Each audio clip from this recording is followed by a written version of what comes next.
नहीं मानता, आपकी लापरवाही मानता हूं।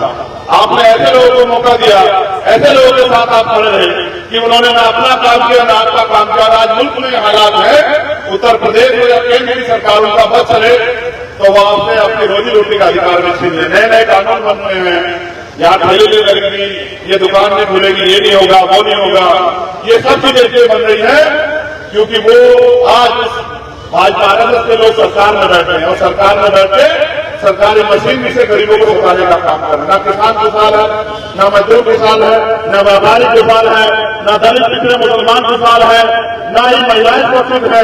रोज ये हत्याएं हो रही है और हम जाए तो जाए कहां? जाते हैं थाना कचहरी में तो पुलिस के अधिकारी बेचारे करना भी चाहे तो सरकार के नेता का मंत्री का फोन आता है कि चुप रहो, जो हम कह रहे हैं। आज हालात ऐसे हैं, लोग बेबस है, लाचार है, नौजवान पढ़ लिख के बेरोजगार घूम रहा है, भर्ती आती नहीं है, घोटाले हो जाते हैं। कोई भर्ती आ जाए तो 69 शिक्षक भर्ती कर आरक्षण में घोटाले हो जाते हैं। और हालत तो ये है, ये भी नहीं पता जो आज पुलिस के लोग हमारे खड़े हैं कि इनकी नौकरी भी कितने देती है। आज ये भी नहीं पता कि कब सस्पेंड हो जाए या कोई नया नियम आके इनको भी बाहर कर दे। तमाम अधिकारी कर्मचारी सब लोग परेशान हैं और सब चाहते हैं कि मुक्ति मिले, मगर मुक्ति कैसे मिलेगी जब वो सत्ता में बैठे हैं? सत्ता में बैठ के आपको फिर थोड़ा ही जाएंगे, सत्ता में बैठकर इंतजाम करेंगे। उनको मीडिया के लिए सुरक्षित नहीं है। कोई अगर मीडिया का साथी ईमानदार से पत्रकारिता करना चाहे तो उसको भी नहीं पता कि सामने का जेल में रह जाए, घर में रहेगा, उसको भी नहीं पता। कई पत्रकार अभी परसों एक पत्रकार पीटे गए और वो पत्रकार गुस्सा जी कोई थे भी जा रहे और वो वीडियो करके कह रहे थे एक पत्रकार को पीटे का मैंने वीडियो बनाई था, मेरा फोन तोड़ दिया और 4-5 अधिकारियों ने मुझे पीटने का काम किया। हालात ऐसे हैं, सब बेबस लाचार सोचते हैं कि हो क्या, मगर मैं समझता हूं इससे बुरे बुरे समय नहीं देखते। एक ऐसा भी दौर था कि देश में अंग्रेजों के राज में बहुत आजादी दी थी, न पढ़ने की, न लिखने की, न आगे बढ़ने की। हमने तब भी संघर्ष किया, हम तब भी लड़े और इन हालातों से भी हम लोग निकल जाएंगे अगर हम बुनियादी फैसले समझदारी से करने लगे। आप मेरे बारे में जानते हैं, मैंने 16 महीने जेल काटी, कोई चोरी डाका डालकर नहीं काटी, बस अपने लोगों के लिए लड़ रहा। और मैंने देश भर में कहीं भी अगर आप मेरा काम उठा के गिनने लग जाओगे तो आपके दिन पूरे हो जाएंगे, लेकिन शायद आप मेरे आंदोलन ना पढ़ पाए। मैंने इतने आंदोलन शुरू किए। जब भी कहीं किसी के साथ अन्याय हो, चाहे 2 फैल का अन्याय हो, चाहे उन्नाव की घटना हो, चाहे हाथरस की घटना हो, चाहे CNPR राशि का मामला हो, और मुझे बड़े दुख के साथ कहना पड़ा जिनको नेता आपने बनाया, जिनको सीखा आपने, जिनको ताकत दिया आपने, जिन लोगों को आपके लिए आगे खड़ा होना चाहिए था, जिनको आपने जमीन से उठाकर सर पर उठाया, जब आपने मुसीबत आई आपकी आवाज उठाने वाला कोई नहीं था। आप समाज में देख रहे थे कोई आपकी आवाज। एक ऐसा भी बनाया उत्तर प्रदेश में कि उत्तर प्रदेश के राज्य के मुख्यमंत्री 2022 से पहले उन्होंने कहा ऐलान करके कि मुसलमानों ने तो अपनी बेटियों को, अपनी बहनों को, अपने पत्नियों को सड़क पर बिठा दिया, खुद घर में घुसकर रजाई में बैठे। ऐसा समझ लिया और ऐसा कुछ भी देखा कि जब किसानों के साथ अन्याय हुआ लखीमपुर में, विजय मिले एक नेता पे गाड़ियां चढ़ा देते हैं तो पुलिस के सहारे से सब लोग को जाने से रोक जाता है। मैं वहां भी 7 घंटे मोटरसाइकिल चलाकर पहुंचा और मेरा प्रयास यही था कि जब कल मेरा सामना हो आप लोगों को तो मैं कम से कम आप लोगों को कहता हूं कि जब आपके साथ कोई अन्याय हुआ तो चंद्रशेखर घर में नहीं बैठे। जब दिल्ली में NPR NRC की लड़ाई हुई तो मुझे जबरन पकड़ के कानून व्यवस्था में मेरा भरोसा इसलिए टूटा कि मैं निर्देश होते हुए मुझे जेल भेज दिया गया, ये कहते हुए मैंने भड़काऊ भाषण दिया।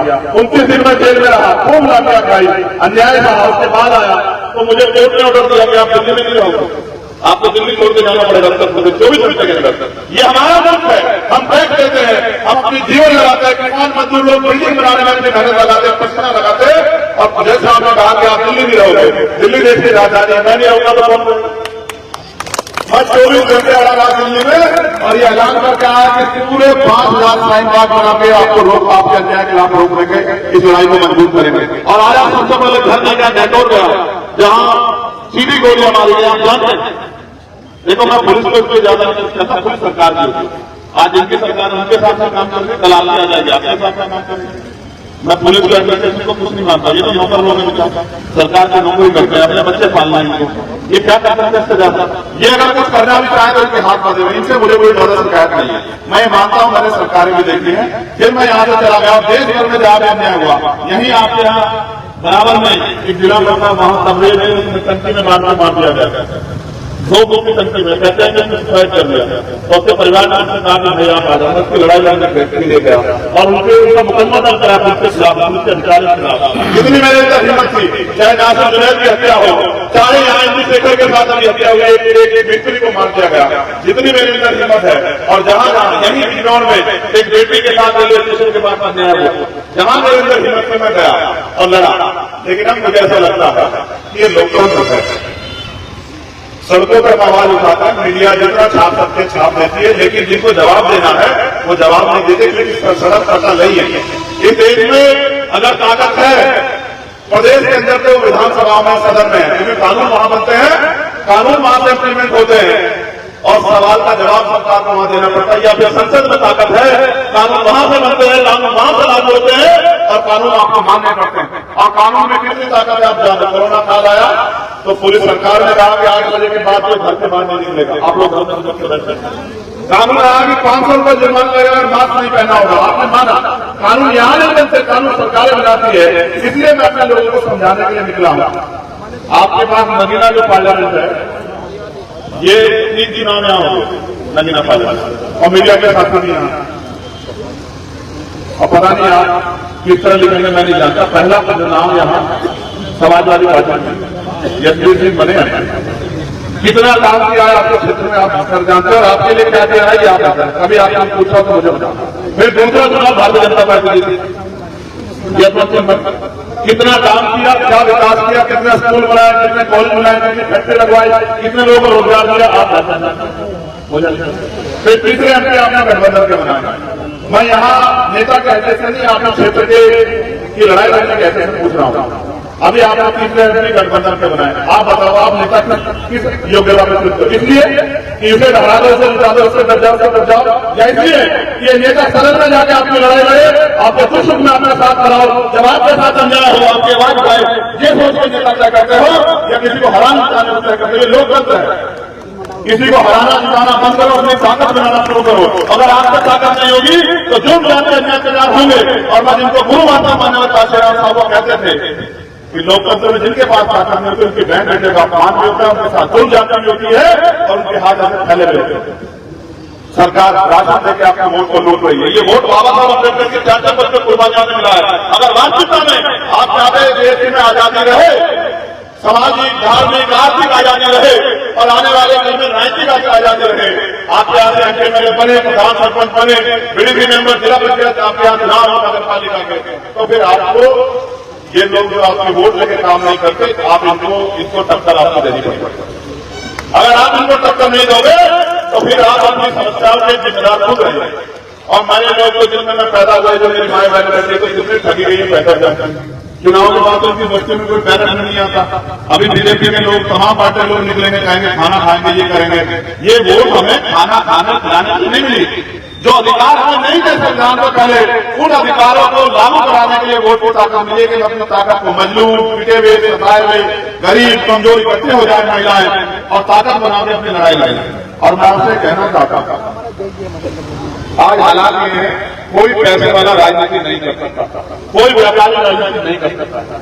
जिसके पास पैसा है, सीबीआई इनकम टैक्स वाले सुबह की गर्दन पकड़कर शाम के टाइम भारतीय जनता पार्टी।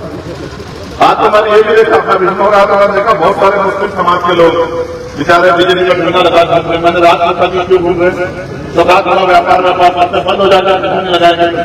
तो ये हालत हो गई है कि डरा के, धमका के, लूट के, बेबस करके राजनीति की जा रही है। ये लोकतंत्र नहीं हो सकता है। इसलिए मैं आपसे कहना चाहता हूं, अगर आप चाहते हैं यहाँ आपके बच्चों को अच्छी शिक्षा मिले, आपके स्कूल कॉलेज बनना, अच्छे अस्पताल बने, उनमें आपके लिए इलाज की व्यवस्था हो, नौजवानों के लिए नौकरी की व्यवस्था हो, रोजगार की व्यवस्था हो, लोन मिले, लोगों को काम करने का अवसर हो, और तमाम तरह से जो अपनी राजनीतिक ताकत बढ़ाने के लिए अन्याय किया जा रहा है, स्पेशली मुसलमानों पे, दलितों पे, पिछड़ों पे, आदिवासियों पे, ये बंद, सिखों पे, जैन पे, बुद्धिस्टों पे कहाँ जाती है? कोई बहुत बुद्धिस्ट व्यक्ति को तो कार्यक्रम करके दिखाए, पड़ेगी।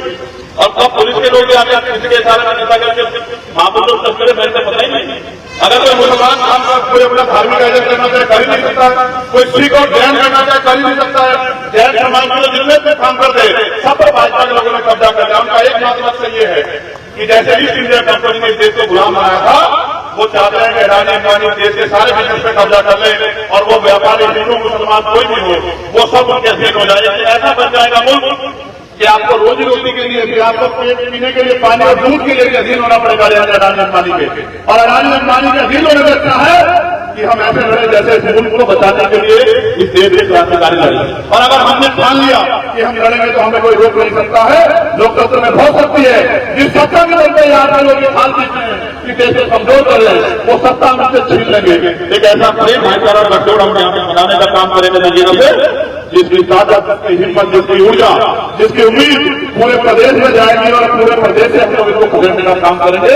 इसलिए मैं आपसे कहना चाहता हूं, अब तक आपने मुझे सड़क पर ताकत दी, आप हमेशा मेरे साथ खड़े हुए, आपने मेरा हौसला नहीं गिरने दिया, आपने हमेशा एहसास किया कि चंद्रशेखर कमजोर नहीं है, चंद्रशेखर ताकत। मैं इस बार पहली बार आपके बीच में आऊं कि आप मुझे वोट की ताकत भी देते। अगर आपने मुझे वोट की ताकत दी तो मैं वचन देके कहता हूं संकल्प के साथ के ऐतिहासिक धरती पे कि कभी आपको किसी नेता की जरूरत नहीं पड़ेगी। चंद्रशेखर आजाद बेटा बनकर यहाँ काम करेगा इस क्षेत्र के लिए और आपके स्वाभिमान सम्मान की लड़ाई लड़ेगा, आपके बच्चों के अधिकारों की लड़ाई लड़ेगा और कोशिश ये करेगा, क्योंकि मैं पढ़ा लिखा वकील हूं, मैंने सरकारें देखी है कि इस क्षेत्र में विकास के अवसर और रोजगार के अवसर तैयार हूं। इस क्षेत्र में जो जुर्म जाति नेता लोगों को डरा के करने में बंद हो जाए, आपकी आवाज बने और जहां भी आपकी आवाज उठे और संसद में भी आपकी आवाज उठे और आपके क्षेत्रों में काम हो, लोगों को मजबूर होकर आपके काम कराने पड़े। इसलिए मैं आपसे अपील करता हूं कि नगीना में आप मेरी मदद कराएं और मुझे लड़ाई में लड़ने का मौका था।